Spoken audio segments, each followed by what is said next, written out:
하나님의 말씀을 교독하겠습니다. 고린도전서 7장 17절부터 24절까지 교독을 하겠습니다. 7장 17절부터 24절까지 교독합니다. 오직 주께서 각 사람에게 나눠주신 대로 하나님이 각 사람을 부르신 그대로 행하라. 내가 모든 교회에서 이와 같이 명하노라.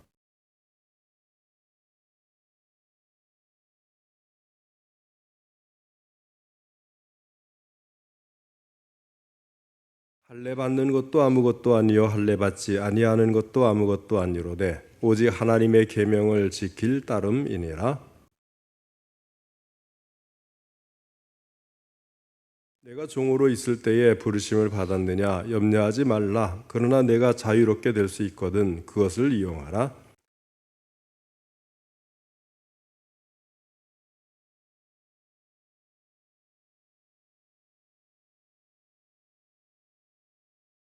너희는 값으로 사신 것이니 사람들의 종이 되지 말라.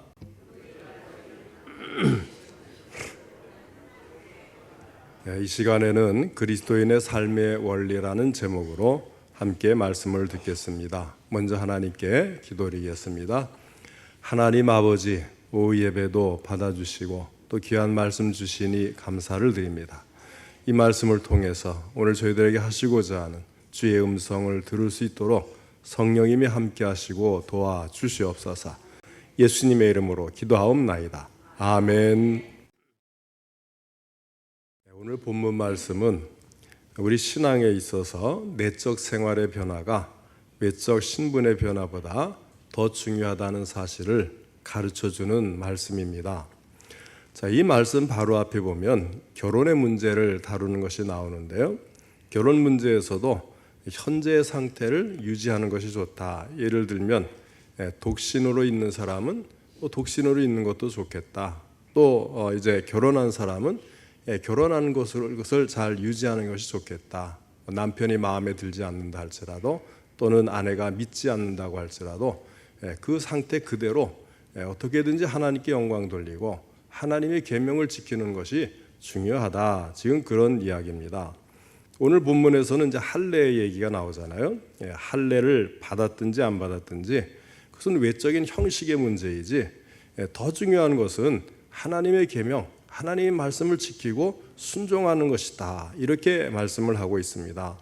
그러다 보니까 이제 더 또 중한 상태가 나오잖아요. 노예 문제. 노예 문제는 참 인간을 인간답게 대우하지 않는 그런 비참한 상황인데 노예라고 해도 그 상태에서 하나님의 계명을 지키고 하나님을 사랑하고 하나님께 영광 돌리는 믿음으로 사는 것이 중요하다.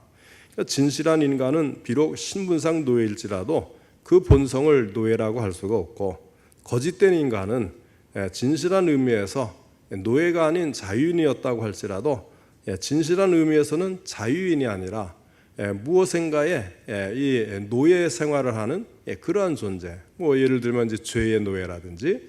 그래서 이제 신분으로는 노예지만 모든 면에서 자유할 수 있고 신분으로는 자유하지만 참 삶에 있어서는 뭐 죄의 노예와 같은 다른 무엇인가의 노예로 사는 삶이 있다. 이런 이야기를 하고 있어요.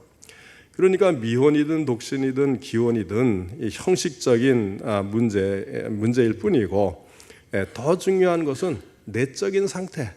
구체적으로 말하면 하나님과 함께하는 생활을 위한 것이라면 뭐 결혼이든 독신이든 무방하고 또 결혼을 한다 하더라도 그 결혼 생활을 통해서 하나님의 뜻을 이루면 되는 것이다. 이런 말씀인 겁니다.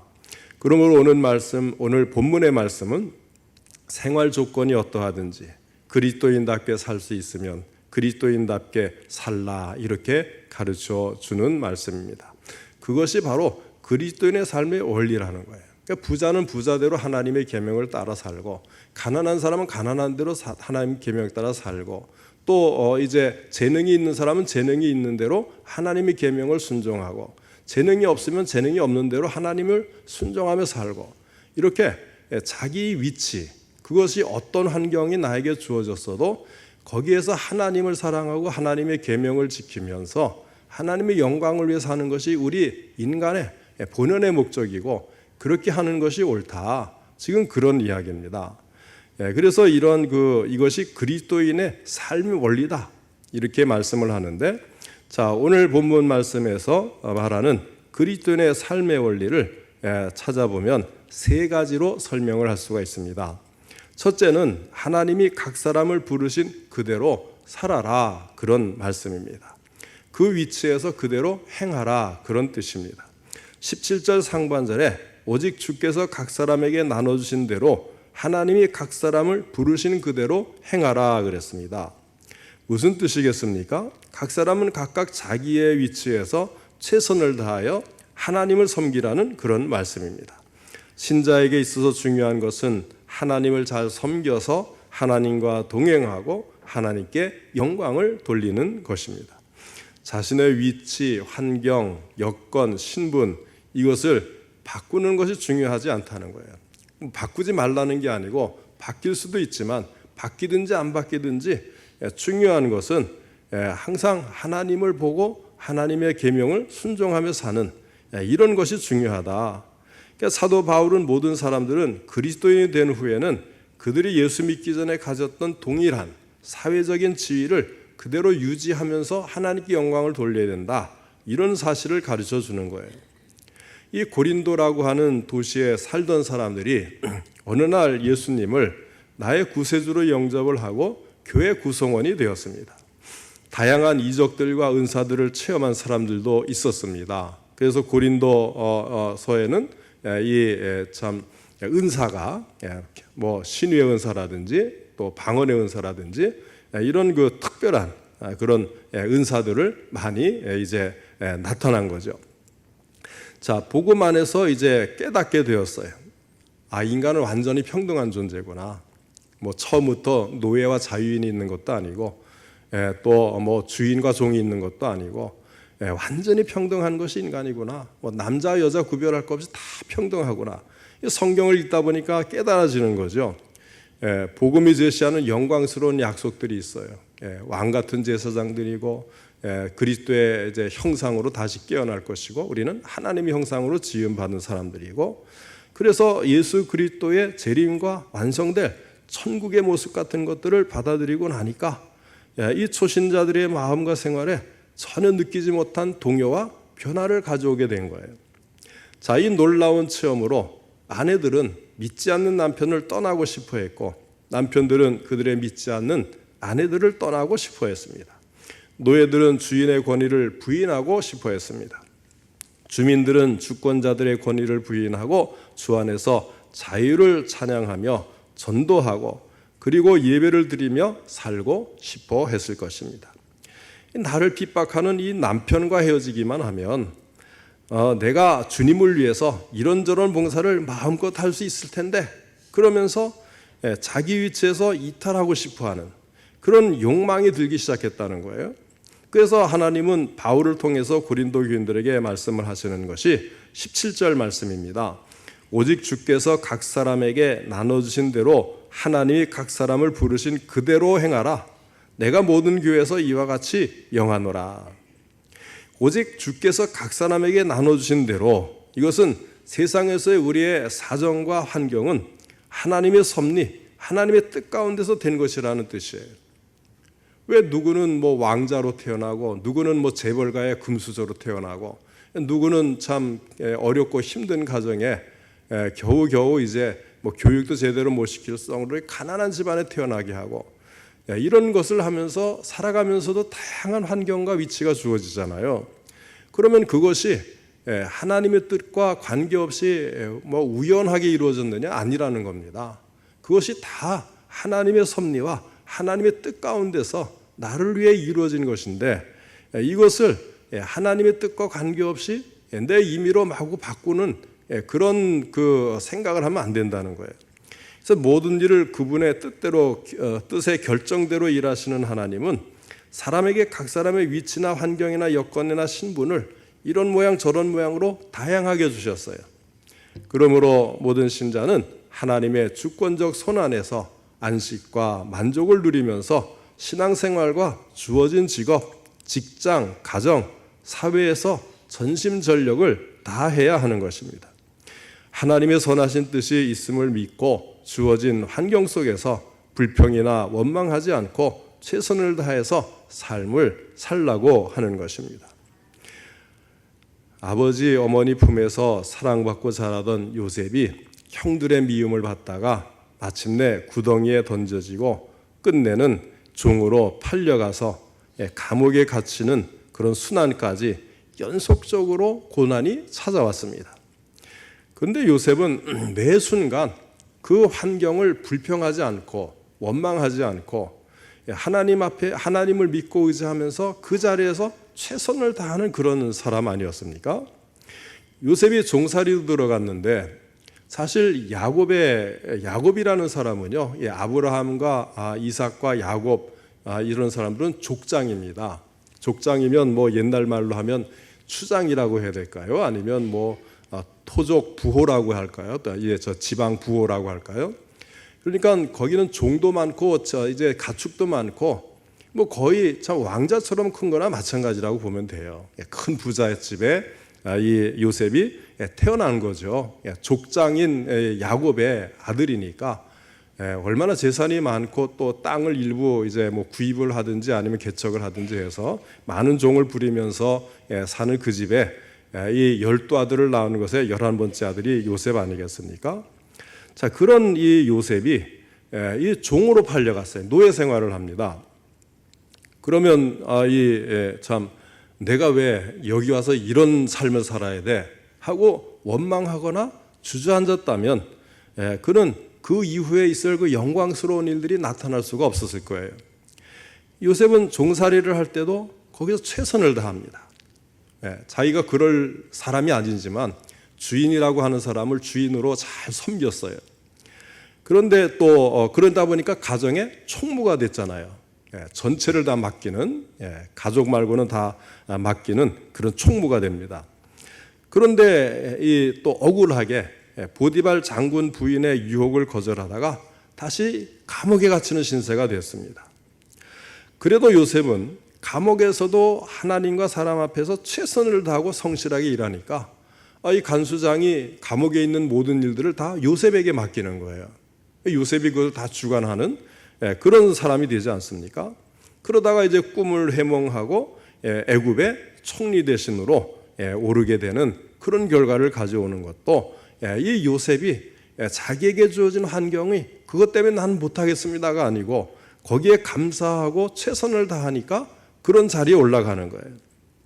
주어진 환경을 바꾸려 하기 전에 주어진 환경에서 최선을 다하던 요셉은 마침내 애굽의 국무총리가 되는 축복을 누리게 된 것입니다. 어느 날 요셉을 죽이려 했다가 종으로 팔아버린 형제들을 상봉하게 되죠. 형제들은 애굽의 고위 관리가 요셉임을 알게 되고 벌벌 떨게 됩니다.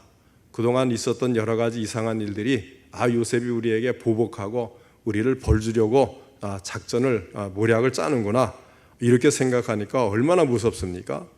그런데 요셉이 벌벌 떠는 형제들에게 이런 말을 해요. 창세기 45장 5절로 8절에 당신들이 나를 이곳에 팔았다고 해서 근심하지 마소서, 한탄하지 마소서.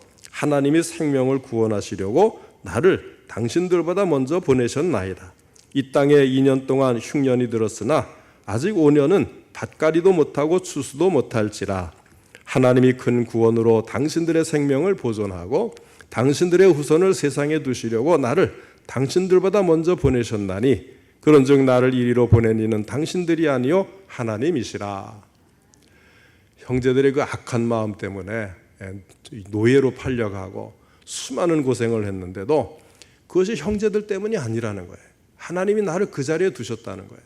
인생의 가장 밑바닥 자리에 두신 분은 하나님이셨는데 하나님께서 뜻이 있으셨다. 그것도 자기를 악하게 대한 형제들을 살리려고 나를 먼저 보내셨다. 그래서 결국은 그 형제들을 먹여 살리잖아요. 형제들의 자손까지. 그래서 애굽에서 굉장히 많은 한 200만 명 정도의 민족을 이루어서 다시 출애굽을 해서 이스라엘 나라를 세우지 않습니까? 요셉에게 주어진 고난의 종살이나 감옥살이도 우연이 아니고 사람이 준 것도 아니요 하나님이 주신 고난이었습니다. 이 사실을 믿고 그 고난을 순종함으로 감당한 요셉을 하나님은 높이 들어 사용하셨습니다. 만일 요셉이 내가 하나님을 믿는 사람인데 종살이가 웬 말이냐, 감옥살이는 더 억울하다, 내가 예수를 믿는 사람인데 왜 내가 이런 고통, 고난, 괴로움을 맛봐야 되느냐, 이러면서 우리가 참 원망하고 불평하고 반항을 했다면 요셉 같은 경우에 요셉을 통해 이루시고자 하는 하나님의 뜻이 과연 이루어졌겠느냐는 거예요. 오늘날 나를 통해서 이루고자 하는 하나님의 뜻이 이루어질 수 있겠느냐는 거예요. 그렇지 않았을 것입니다. 그러나 요셉은 현재 자신의 신분이 어떠하든지 간에 불평하지 않고 불안해하지도 않고 주어진 상황에서 최선을 다하여 성실하게 살았습니다. 그런 그를 하나님은 귀하게 사용하시고 복도 주신 것입니다. 오직 주께서 각 사람에게 나눠주신 대로 하나님이 각 사람을 부르신 그대로 행하라. 내가 모든 교회에서 이와 같이 명하노라. 할렐루야. 그리고 교회 다니는 것도 그렇습니다. 내가 왜 이 개척교회 와서 이렇게 고생을 해? 내가 왜 이렇게 작은 교회 와서 혜택도 못 받고 이렇게 어려운 일을 내가 해야 돼? 이런 마음을 먹는 분들은요, 오늘 이 말씀을 잘 새겨들으시기 바랍니다. 큰 교회 프로그램 잘 돼 있고 조금만 움직이면 막 지원을 팍팍 해주는 그런 곳에 왜 나를 두지 않고 여기에 두셨을까? 여기에서 할 일이 있다는 거예요. 서로를 불쌍히 여기고 서로를 돕고 서로 신앙생활을 독려하면서 여기에서 하나님의 뜻을 이루고 하나님의 복음을 전하고 하나님의 일을 하라고 여기에 보내주셨어요. 그런데 얼마나 많은 사람들이 여기에서 참 그것을 불평하고 원망하고 오히려 다른 교회를 또 이제 부러워하고 그런 사람들은 그 교회 갔다가 또 다른 교회 가고 계속 옮겨 다니는 걸 많이 봐요. 다 그런 건 아니지만 그러한 것을 우리 성도님들은 매 순간 하나님의 말씀을 나에게 적용할 때 이것도 적용이 돼야 돼요. 우리 교회에 같이 생활하면서 우리 성도님들이 그동안 얼마나 많은 고생을 하셨어요. 그러다 보니까 서로 좀 더 참 다정하게 못하고 여유 있게 못하고 너그럽게 못하고 그래서 내게 떨어지는 게 좀 부족하고 무관심하고 또는 나에게 어떤 상처 주는 일이 생길 수 있어요. 그런데 이 자리에 세워주신 분이 누구냐는 거예요. 하나님이신데 다른 사람 탓하지 말고 다른 사람 원망하지 말고 하나님이 나를 이 자리에 세워주셨다면 거기에는 하나님의 뜻이 있을 것이다. 여기서 내가 할 일이 무엇인가 그것을 찾는 거예요. 목사들도 마찬가지입니다. 그래서 제가 전에 한번 말씀드린 적이 있을 텐데 허수아비 이론이 있잖아요. 허수아비. 목사도 하나님이 꽂아주시면 허수아비가 어디를 움직이겠어요? 그곳에서 평생 주님이 이 허수아비를 만약에 다른 데 옮기고 싶다면 하나님이 쑥 빼가지고 다른 곳에 이제 꽂아주시겠죠. 그렇지 않으면 나는 허수아비니까 하나님이 여기 세워주셨으니 여기에 그대로 평생을 있는다. 이게 목사의 자세라는 거죠. 그래서 목사는 허수아비다라는 말을 그렇게 하는 거예요. 우리 성도님들도 나를 성도로 이곳에 꽂아주신 분이 하나님이신데 내가 어디를 가겠는가? 이런 마음을 먹고 그러면 나에게 권사라는 직분도 주고 장로라는 직분도 주고 집사라는 직분도 주고 아직까지는 또 집사 직분을 못 받아서 성도라고 불려도 하나님이 세워주신 그것을 우리는 하나님의 뜻이 있을 줄 믿고 거기에서 최선을 다하는 것.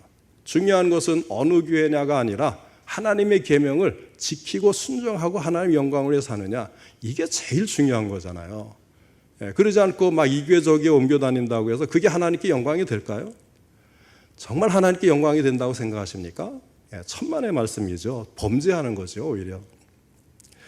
그래서 오직 주께서 각 사람에게 나눠주신 대로 하나님이 각 사람을 부르신 그대로 행하라. 내가 모든 교회에서 이와 같이 명하노라.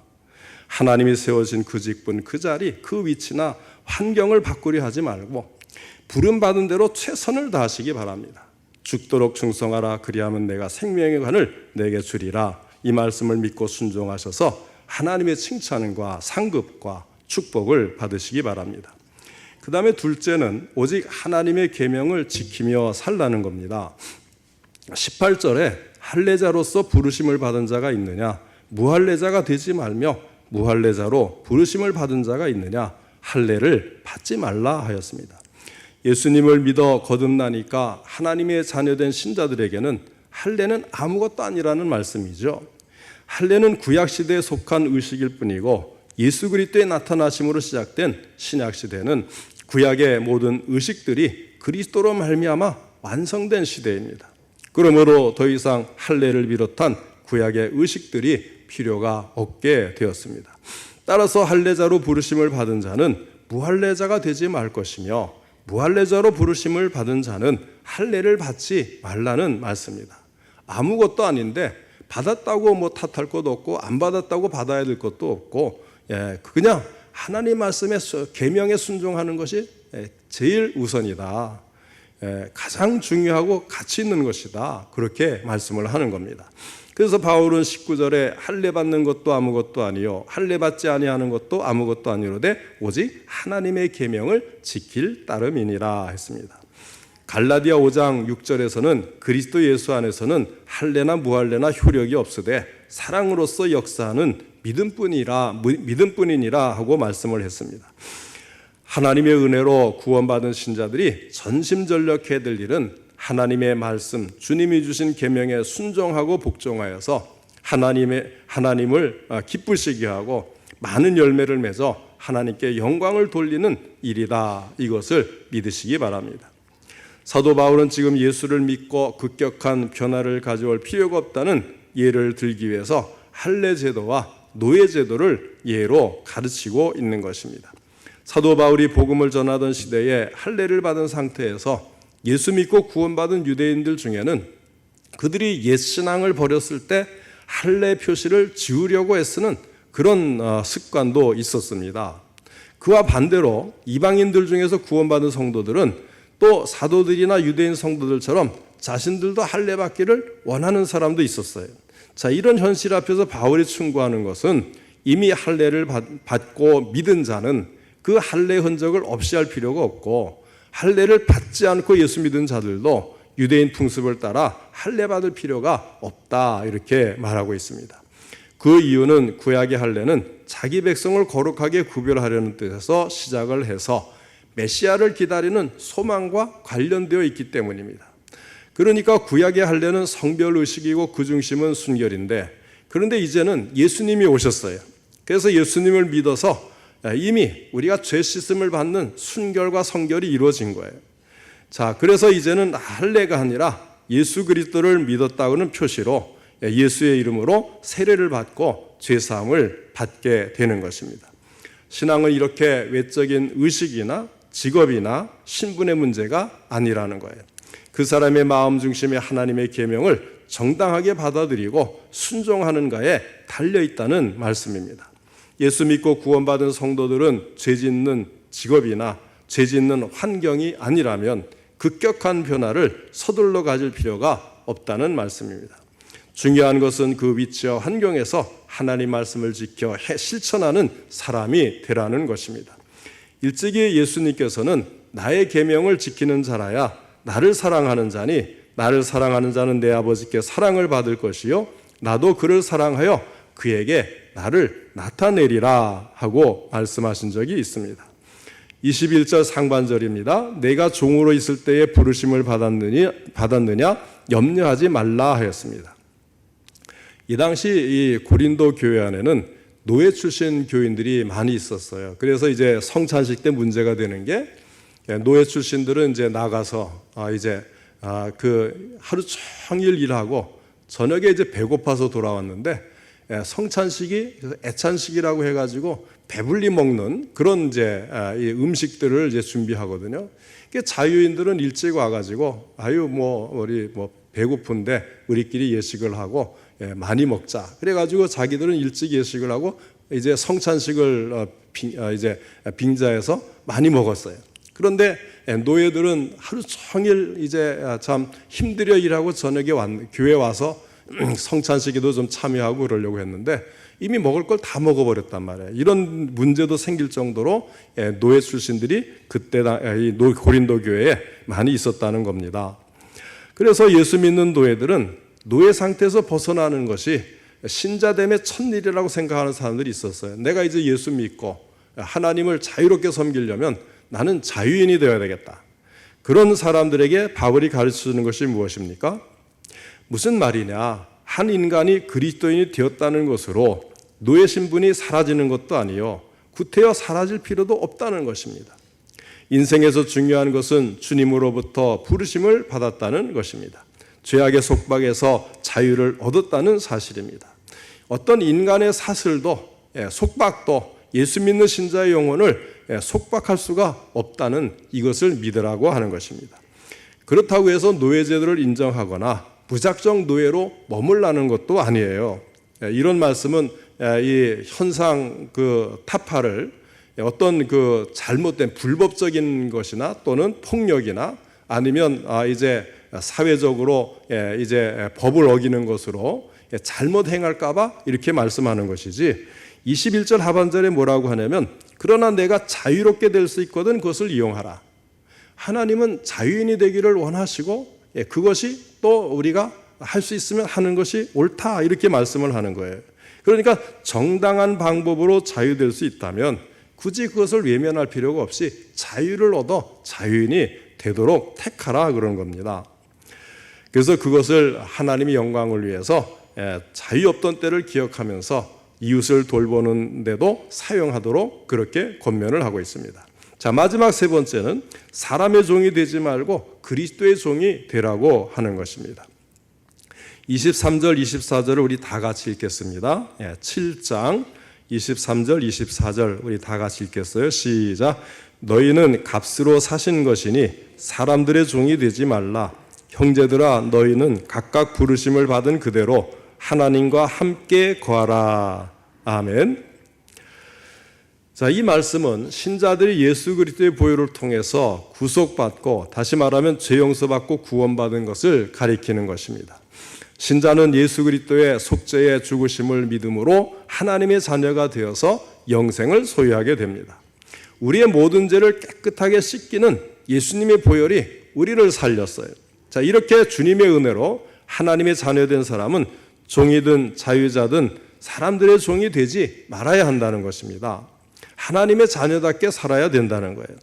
예수 믿는 신자들은 사람들의 기준이나 세상적인 기준에 흔들릴 사람들이 아니요, 하나님의 기준대로 항상 하나님을 섬기며 살아가야 한다, 이것을 기억해라, 그런 말씀이에요.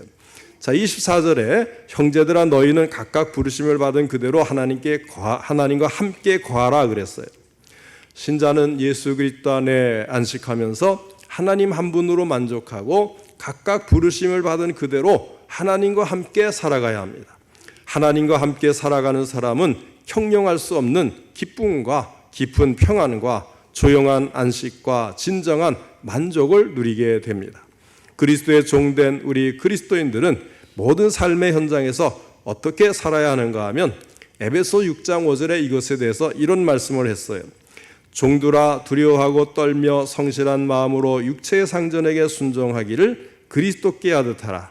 눈가림만 하여 사람을 기쁘게 하는 자처럼 하지 말고 그리스도의 종들처럼 마음으로 하나님의 뜻을 행하고 기쁜 마음으로 섬기기를 주께 하듯 하고 사람들에게 하듯 하지 말라. 이는 각 사람이 무슨 선을 행하든지 종이나 자유인이나 주께로부터 그대로 받을 줄을 알미라. 상전들아 너희도 그들에게 이와 같이 하고 위협을 그치라. 이는 그들과 너희의 상전이 하늘에 계시고 그에게는 사람을 외모로 취하는 일이 없는 줄 너희가 알미라. 그러니까 노예의 주인이 인간적인 법에 매인 자기 상전, 그 사람이 내 주인이 아니라는 거죠. 그 사람을 위해서 내가 순종하고 충성하고 봉사하는 것은 상전이신, 진정한 상전이신 참 그리스도, 그분의 종이기 때문에 주님이 주께 하듯 하라. 그래서 내가 상전을 주께 하듯이 열심히 섬기는 거죠. 그런데 그 상전도 결국은 그리스도의 종이라는 겁니다. 그들도 이제 참 위에 아무도 없는 것이 아니고 종이나 이제 그 당시에 노예나 주인이나 다 같이 하나님께서 예수 그리스도의 피값을 주고 사신 그리스도의 소유고 그리스도의 종이 되었으니 그리스도의 종으로서 살아야 되지 사람의 종으로 살면 안 된다, 그런 말씀입니다. 자, 오늘 주신 말씀에 따르면 주의 은혜로 부르심을 받고 주님의 자녀가 된 성도들이 어떤 원리로 살아가야 하는가 하면, 첫째는 주님이 각 사람을 부르신 그대로 살아가야 합니다. 주어진 자기 위치에서 최선을 다하며 살아가야 합니다. 둘째로 어떤 신분, 어떤 위치, 어떤 환경에 있든지 간에 오직 주님의 계명을 지키면서 하나님의 자녀답게 살아가야 합니다. 셋째는 사람의 종이 되지 말고 그리스도의 종이 되어야 합니다. 우리 성도님들은 항상 환경과 조건과 사람에 매이지 말고 그리스도의 종으로서 오직 하나님께서 보시기에 합당한 삶의 자세로 최선을 다하여 사시고 시작보다 나중이 더 나은 삶, 마지막에 칭찬과 상급과 복을 받는 인생이 될 수 있기를 주님의 이름으로 축원합니다.